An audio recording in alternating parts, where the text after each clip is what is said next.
கிட்டே கேட்டிருக்கலாமே. இந்த பொண்ணோட முகத்தை பார்த்தா போதைப் பொருளுக்கு அடிமையான மாதிரி தெரியல. எதுக்கும் இம்யூன் டெஸ்ட் எடுத்து பார்த்த பிறகு விசாரிக்கலான் இருக்கேன். இம்யூன் டெஸ்ட்னா? இதுவும் பிளட் டெஸ்ட் தான். போதை மருந்து, மது, புகையில இந்த மாதிரி பழக்கங்களுக்கு உட்பட்டவங்களை இந்த மாதிரி டெஸ்டுக்கு உட்படுத்தி பார்த்தோம்னா அவங்களுடைய பிளட் கவுண்ட்ஸ், ஹீமோகுளோபின் அளவு, ஆர்பிசி, டபிள்யூபிசி போன்ற விவரங்கள்லாம் துல்லியமா கிடைக்கும். இந்த விவரங்களை வச்சுக்கிட்டு ஒருத்தர் எத்தனை வருஷம் போதை மருந்துக்கு அடிமையாயிருக்காருங்கிறத நம்மால கண்டுபிடிச்சிட முடியும். அப்படி எடுத்து பார்த்ததுல இந்த பொண்ணு கண்டிப்பா போதை மருந்துக்கு அடிமையானவ கிடையாதுங்கிற என்னுடைய டவுட் கிளியர் ஆயிடுச்சு. வலுக்கட்டாயமா இவளுக்கு யாரோ போதை மருந்து கொடுத்திருக்காங்க. அது யாருங்கிறதுக்கான விடைதான் எனக்கு கண்டிப்பா தெரிஞ்சாகணும். இப்ப விட தெரிஞ்சு என்ன பிரயோஜனம்? இவளுக்கு தான் பிரெயின் டெத் ஸ்டேஜ்னு சொல்லிட்டீங்களே. பிரெயின் டெத்லயும் எத்தனையோ கேஸ் கடைசி நேரத்துல உயிர் பழிச்சிருக்காங்க. அதனால கண்டிப்பா விட தெரியும்.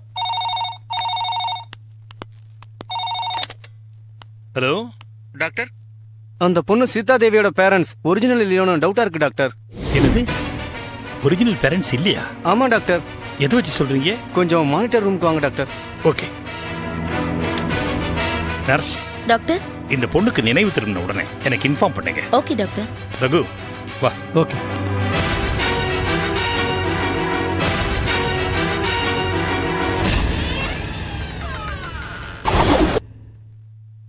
Sir,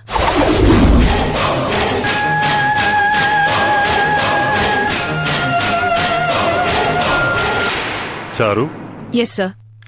please sit down. Thank you.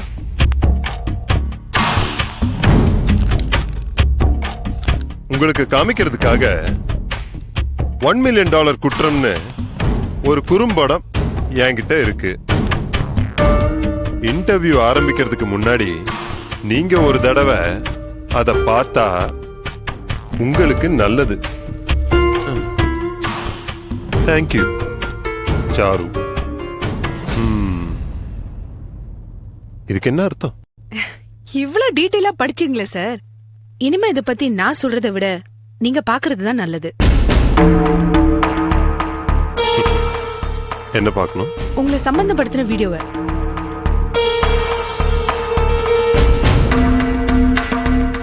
வீடியோவா?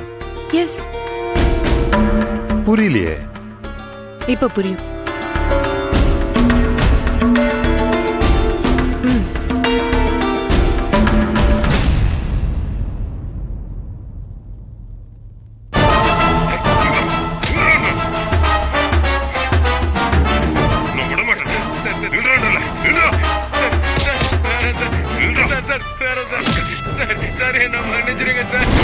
நீ நடுங்கி பயப்படுற மாதிரியான ஆக்டிங்க பார்த்தா உன்னை மன்னிச்சு விட்டுறலான்னு தான் தோணுது.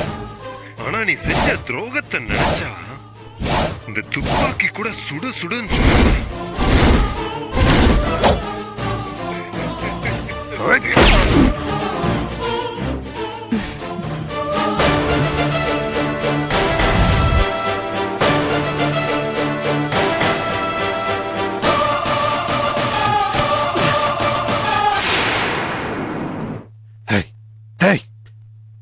யார் நீ? Cool down mister Shankar. இப்ப என்ன ஆச்சுன்னு இப்படி பதட்டப்படுறீங்க? ஒரு கொலையை பண்ணும்போது ஜாக்கிரதையா இருக்க வேண்டாமா? பாருங்க, ஆடியோவோட வீடியோவும் பக்கா குவாலிட்டியோட ஷூட் பண்றது கூட தெரியாம நீங்க சுட்டுட்டு இருக்கீங்க. யார் இதை எடுத்தா? யார் எடுத்தா என்ன சார்? இப்போ இது என்கிட்ட இருக்கு. என் செல்போன்ல வீடியோவா இருக்கிறத தைரியமா நான் உங்ககிட்ட கொடுத்திருக்கேன். என்ன சார் பாக்குறீங்க? இந்த போனை இப்ப நீங்க என்ன வேணாலும் பண்ணலாம். கால்ல போட்டு மிதிக்கலாம், மெமரி கார்டு எடுத்து உங்க சிகரெட் லைட்டரால நீங்க பொசுக்கிடலாம். ஆனா அதுல இருக்கிற வீடியோ காட்சிகள் எல்லாமே காப்பி செய்யப்பட்டதுதான். ஒரிஜினல் அமைதியா ஒரு இடத்துல இருக்கு. இந்த விஷயத்த நான் போலீஸ் கிட்ட கொண்டு போகணுமா வேணாமான்றத நீங்க தான் டிசைட் பண்ணணும்.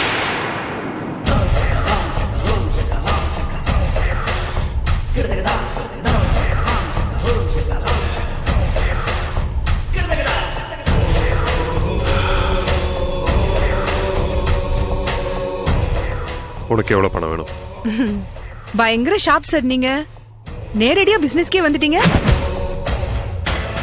எனக்கு பணம் வேண்டாம் சார். பின்ன உங்க கம்பெனில ஒரு வேலை வேணும்.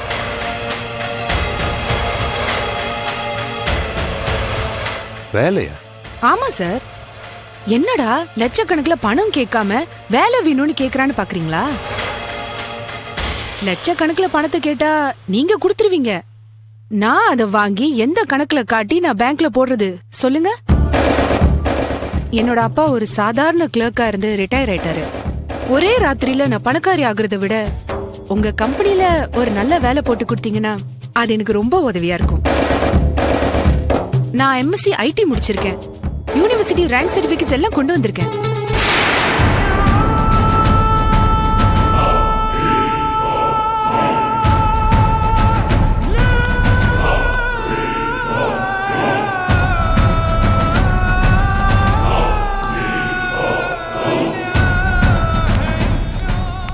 என்ன சார் பேச்சே காணோம்? நான் ஒன்னும் அடவடி பிளாக்மெயிலர் கிடையாது. நான் ஒரு நல்ல குடும்பத்தை சேர்ந்தவதான். எனக்கு அம்மா இல்ல, அப்பா மட்டும் இருக்காரு. எனக்கு கீழே 2 சிஸ்டர்ஸ் இருக்காங்க. காலேஜ்ல படிச்சிட்டு இருக்காங்க. நான் ஒருத்தரை காதலிச்சிட்டு இருக்கேன். அவர் ஒரு சிவில் ஒர்க்ஸ் கம்பெனில வேலை பாக்குறாரு. அப்பாவால எங்களுக்கு கல்யாணம் பண்ணி வைக்க முடியாது. எல்லாத்தையும் நான் தான் பண்ணி ஆகணும். அதுக்கு எனக்கு ஒரு சோர்ஸ் வேணும். இந்த கம்பெனில எனக்கு மாசம் ஒரு 75 இல்ல 80,000 சம்பளம் கிடைச்சதுன்னா எனக்கு ரொம்ப வசதியா இருக்கும். நீங்க எனக்கு தரப்போற வேலை ஃபேக்கல்டி சம்பந்தமா இருக்கணும். வீட்டு லோன், மேரேஜ் லோன் எது கேட்டாலும் எனக்கு உடனடியா சாங்ஷன் ஆகும். கம்பெனில லோன் வாங்கியே என் சிஸ்டர்ஸ் கல்யாணத்தெல்லாம் முடிச்சிருவேன். ஒரு வீட்டையும் கட்டிடுவேன். என் முன்னேற்றம் இப்படி இருந்தாதான் யாருக்கும் எந்த சந்தேகமும் வராது. அதுக்குதான் ஒரு வேலையை கேட்டேன்.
If you enjoyed this video, kindly like, share, comment, and for further our interesting videos, subscribe our channel below.